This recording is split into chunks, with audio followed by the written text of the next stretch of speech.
Isang mapagpalang hapon po sa bawat isa sa atin. Welcome po sa gawain ng Panginoon dito po sa Rema Fields. Welcome po tayo at muli sa pagpapatuloy po ng ating topic sa hapon na ito ay nawa po meron na po tayong mga nakuha simula pa lang nung Monday. Marami na pong naituro sa atin yung mga pastor po natin. Alam ko po na meron na po tayong nakuha at napaalalahanan na po tayo dito po sa ating series. Dito pa rin po tayo sa topic natin.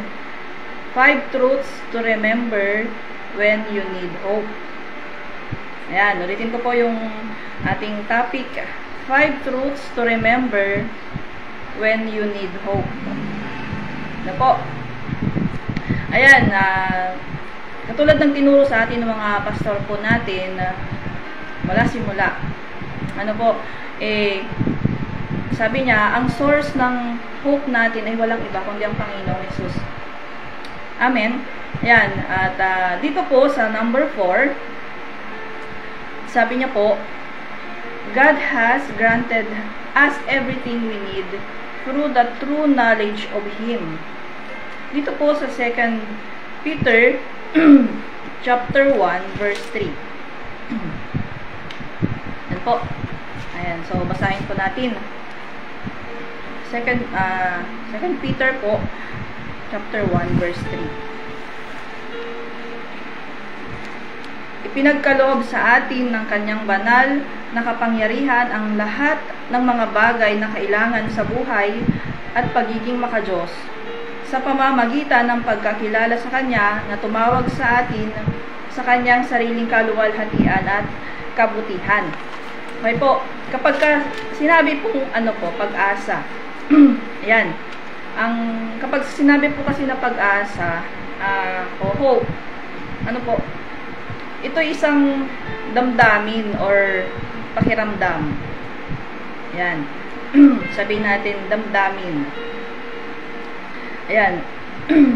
Ang pag-asa daw ay isang damdamin o pakiramdam na nagpapasigla sa atin araw-araw.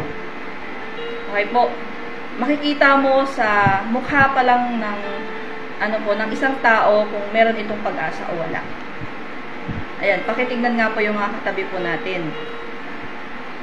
Mukha po bang may pag-asa yan o wala? O nawawala na ng pag-asa?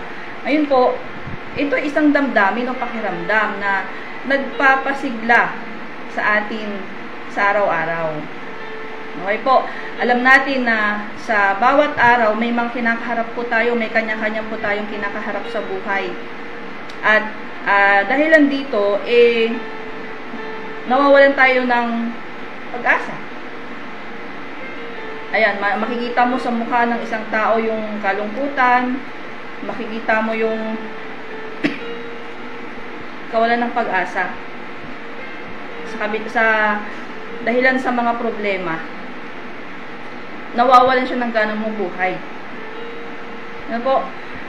Sabi nila, meron daw 3 kailangan ng tao para maging masaya dito sa mundo. Ano po yun? Sabi niya po, 1, sabi niya po dito, 1, isang iniibig. Number 2, sabi niya po, yung mga bagay na ginagawa mo. And number 3, yung mga bagay na inaasahan mo. Itong mga 3 bagay na po ito, excuse me, itong mga 3 bagay na po ito, ang sinasabi ng mga tao na magiging, kumbaga, masaya ka kapag kompleto ang 3 na ito. Pero what if nawala po yung isa? Doon na pumapasok yung lungkot, yung depression. Bakit? Kasi unti-unti nawawala yung pag-asa. Kaya nga sabi nila, huwag mong tatanggalin sa tao ang pag-asa. Kumbaga, kapag may nakikita po tayo na, alam niyo po yun, may nakikita po tayo na nanghihina, pinapalakas po natin yan di ba po? Kasi bakit? Alam natin na unti-unti nawawalan siya ng pag-asa. Dito po sa number 4, God has granted us everything we need through the true knowledge of Him. Okay po, sa binasa po natin, ipinagkaloob sa atin ng kanyang banal na kapangyarihan ang lahat ng mga bagay na kailangan natin. Sa pagminsan, dahilan sa wala tayo ng mga bagay na kailangan natin, dito pumapasok yung nawawalan ka ng pag-asa. Nawawalan ka ng, kumbaga, sabi niya, ito yung mga bagay na kailangan mong alalahanin sa mga times na nawawalan ka ng pag-asa. Ayun, sa buhay po natin, ano po, dadaan po talaga tayo sa mga problema, sa mga pagsubok, o sa mga sitwasyon na mahihirap, sa mga kalungkutan, sa kabiguan, na kung saan nagiging dahilan ito para ang bawat isa po sa atin ay mawalan ng hope. Pero sabi nga po dito sa topic po natin, 5 truths to remember when you need hope. Ito yung mga bagay na dapat mong alalahanin kapag ikaw ay nawawalan na ng pag-asa. So, nabanggit na sa atin ng ating mga pastor. Yung tatlo, ano po, excuse me, may mga pagkakataon na halos hindi tayo makaahon. Ano po, mapa-personal na problema, mapa-ministry, family. Ayan, dumarating sa punto na parang hindi ka na makaahon, hindi ka na makausad. At dahilan sa mga pangailangan natin, sa mga kakulangan, nawawalan po tayo ng pag-asa. Pero sabi niya dito, ito yung mga bagay na dapat mong alalahanin kapag nawawalan ka ng pag-asa. Alalahanin mo na ipinagkaloob na sa atin ng Panginoon, sabi niya dito sa binasa po natin, ang lahat ng mga bagay na kailangan po natin. Dahilan sa kilala natin ng Panginoon, dahilan sa alam natin yung katayuan natin at sino tayo sa harapan ng Diyos, meron tayong pag-asa. Alam niyo po, yung mga tao na hindi nagtitiwala sa Diyos ay mga taong walang pag-asa. Pero dahilan sa may Diyos po tayo, dahilan sa Kristiyano tayo, malapit tayo sa Panginoon, andun yung tiwala natin sa Diyos. At dahilan doon, hindi po tayo nawawala ng pag-asa. Dapat tayong mga Kristiyano, punong-puno ng pag-asa. Na po, at ayon nga po sa sinabi ni Pastora AC, ang source ng hope natin walang iba kundi si Jesus. At tayong mga Kristiyano ay dapat punong-puno tayo ng pag-asa. Amen po. Ikaw at ako ay binigyan niya ng lahat ng mga bagay na kailangan natin.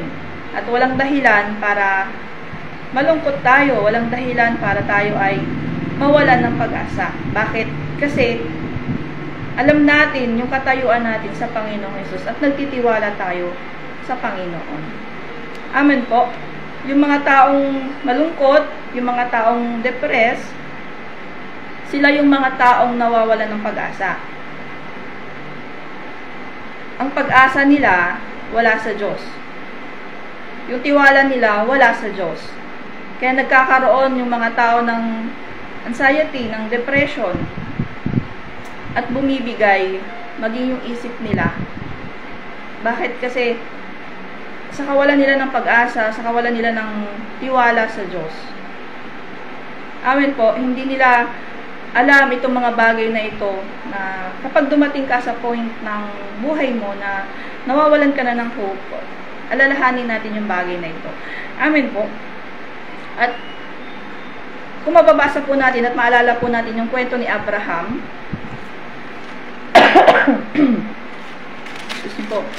si Abraham ay matyagang naghintay ng 25 years sa kanyang Isaac. Amen. Ayan, habang hinihintay niya, naniniwala ako na habang hinihintay niya yung inaasahan niya, yung pag-asa niya, ano po, na bilang katunayan ng pangako ng Diyos sa kanya, naniniwala ako na habang hinihintay niya yung inaasahan niya, lumalakas siya. Kasi bakit? Punong-puno siya ng pag-asa. Na alam niya na ibibigay ng Diyos yung ipinangako ng Diyos sa kanya. Amen po. Andun yung tiwala niya sa Diyos. Kilala niya ang Diyos. At ang pag-asa niya ay nasa Diyos. Amen po. Kaya nga, kapag tayo nagtitiwala sa Diyos, ano po, hindi tayo nawawala ng pag-asa. Amen po. Ayan.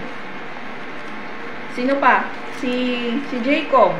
Kung maalala po natin, ng 14 years po siyang naghintay sa kanyang Rachel. Ano po, hindi siya nawalan ng pag-asa. Sa kabila ng mga naniniwala ko maraming hindi magandang nangyari sa paghihintay niya. Pero andon yung pag-asa niya, andon yung paghihintay niya na lumalakas siya habang naghihintay. At marami pang iba, marami pang kwento. At sino pa dito? Ikaw. Ano po? Tulad natin, bawat isa sa atin, marami po tayong kinakaharap. Marami tayong tinitiis, marami po tayong kumbaga marami tayong nilalaban, marami tayong battle araw-araw, maraming problema kinakaharap, maraming kakapusan. Pero alam niyo, sa kabila ng lahat ng ito, maging reminder po sa atin at mapaalalahanan tayo na huwag tayo mawalan ng pag-asa. Amen. At dito po, punta po tayo sa last, dito po sa number 5. Sabi niya po, focus on Christ. He is our refuge. Dito po sa 1 Timothy chapter 1, verse 1. Basahin po natin. 1 Timothy chapter 1. Yan, so basahin ko po.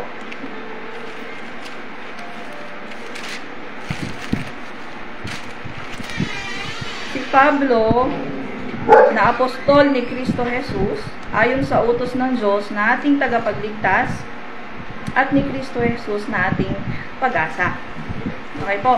Sabi niya po dyan, focus on Christ. Mag-focus ka kay Kristo. At alam niyo po, sabi ko nga po kanina, ang hope natin ay, ang pag-asa natin ay naka Jesus. Maraming tao dito sa mundo, naghanap sila ng pag-asa kung saan, kung kanino, at inaasa nila yung hope nila. Kumbaga, yung hope nila nilalagay po nila dito sa mundo, sa tao. Yung hope nila nakasalalay o nakabase sa mundo. Ito, nakabase rin siya sa tao. Ano po? Pero alam niyo po, yung pag-asa po natin, bilang mga Kristiyano, anak ng Diyos, yung hope natin hindi dito sa mundo. Yung hope natin hindi sa tao. At hindi rin ito sa kung ano yung meron ka o yung possession. Kung ano yung meron ka, kung ano yung narating mo. Hindi rin po yung pag-asa po natin eh. Ang pag-asa natin ay na kay Kristo. Mag-focus tayo kay Kristo. Bakit? Kasi sabi niya dito, He is our refuge.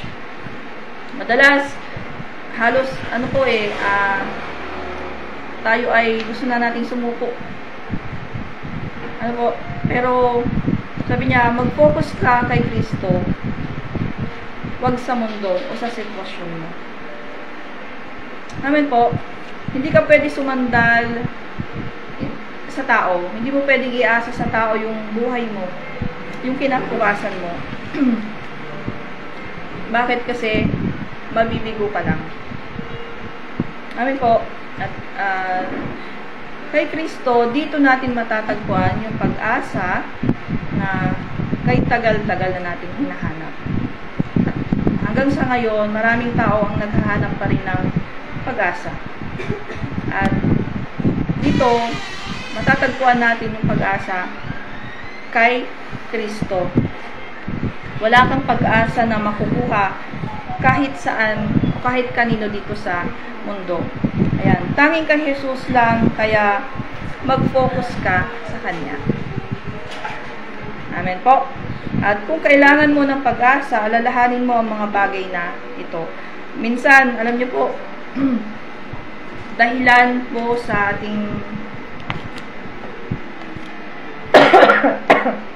minsan dahilan sa mga dinadanas natin, hindi natin namamalayan na unti-unti nawawalan tayo ng focus sa Diyos, kay Kristo. Unti-unti nawawalan tayo ng focus sa Diyos. At yung hope natin, pag-asa natin ay babase natin sa tao. Na kapag ang hindi nangyari yung mga bagay na inaasahan mo. Hindi nangyari yung inaasahan mo dun sa tao. Hindi natupad yung gusto mo. Doon nagkakaroon ng, nawawalan ka ng gana. Nawawalan ka ng focus. Nawawalan ka ng pag-asa. Madaling mawalan ng pag-asa yung mga taong walang tiwala sa Diyos. Amen po. Makikita yan sa mukha. Kasi yung mga bagay na pinapaniwalaan po natin, nakikita po sa mukha natin. Nakikita yan. Dapat, ulitin ko po, dapat po tayong mga Kristiyano ay punong-puno ng pag-asa. At i-focus natin yung buhay natin, pag-asa natin sa Panginoong Jesus. Dahil doon lang tayo makakatagpo ng pag-asa. Amen po. Siguro sa atin, sa bawat isa po sa atin, may mga kinakaharap po tayo, may kanya-kanya po tayong kinakaharap sa buhay. At dumarating sa punto na gusto mo nang sumuko. Gusto mo nang mag-give up. Ano po? Di ba sabi naman po sa kanyang salita, na dito sa mundo, daranas ka ng maraming pighatian, maraming trials, maraming sorrow. Ano po? Daranas tayo ng iba't ibang klase ng pagsubok. Pero sabi niya, take heart. Take heart. Ibig sabihin, huwag kang mawalan ng pag-asa. Kasi sabi niya, take heart. Napagtagumpayan na ni Jesus yung mundo. Kaya sinasabi niya rin sa atin dito, na kapag dumaranas tayo, dumadaan tayo sa iba't ibang klase ng pagsubok at nawawalan tayo ng pag-asa, sabi niya, take heart. Huwag kang mawalan ng pag-asa. Huwag kang mawalan ng loob. Huwag kang susuko. Huwag kang give up. Alalahanin mo yung mga katotohanan na ito sa tuwing mawawalan ka ng pag-asa. Sa tuwing mawawalan ka ng hope, kailangan mo ng hope, kailangan mo ng pag-asa. Sabi niya, 5 truths to remember when you need hope. Lahat po tayo nangailangan ng hope. Kasi iba-iba rin po tayo ng struggle, iba-iba rin po tayo ng daan or pinagdadaanan. Pero wag mawawala sa atin yung tiwala natin sa Panginoon. Wag mawawala sa atin yung hope natin sa Panginoon lang. Amen po ba? Nawa po meron po tayong nakuha sa hapon na ito, nadagdagan yung mga naituro sa atin. Sige po, i-close po natin sa prayer. Ngayon, nagpapasalamat po kami sa hapon na ito. O Diyos, sa kabila, O Diyos, ng mga sitwasyon namin, sa kabila, Panginoon, ng mga pinagdadaanan ng bawat isa sa amin, hayaan mo, O Diyos, na makapag-focus kami sa iyo, Lord, i-focus namin yung paningin namin sa iyo at itiwala namin yung mga bagay sa iyo. Dahil sa mga panahon, O Diyos, nawawalan kami ng tiwala, ng pag-asa sa iyo. Lord, palakasin mo pa kami at ipakita mo sa amin, Panginoon, yung dapat namin gawin at turuan mo kami palagi, O Diyos, at i-guide mo ang bawat isa sa amin. Lord, dalangin ko ang bawat isa na nakikinig ay patuloy mong palakasin at patatagin ng Espiritu mong nananahan sa amin, Panginoon, at pagpalain mo ang bawat isa, O Diyos. Salamat, Panginoon, sa hapon na ito at patuloy na pinupuri ka namin sa pangalan ng Jesus. Amen. Yun, maraming salamat po sa hapon na ito. Sa bawat isa po sa atin, mag-iingat po tayo. Magandang hapon po.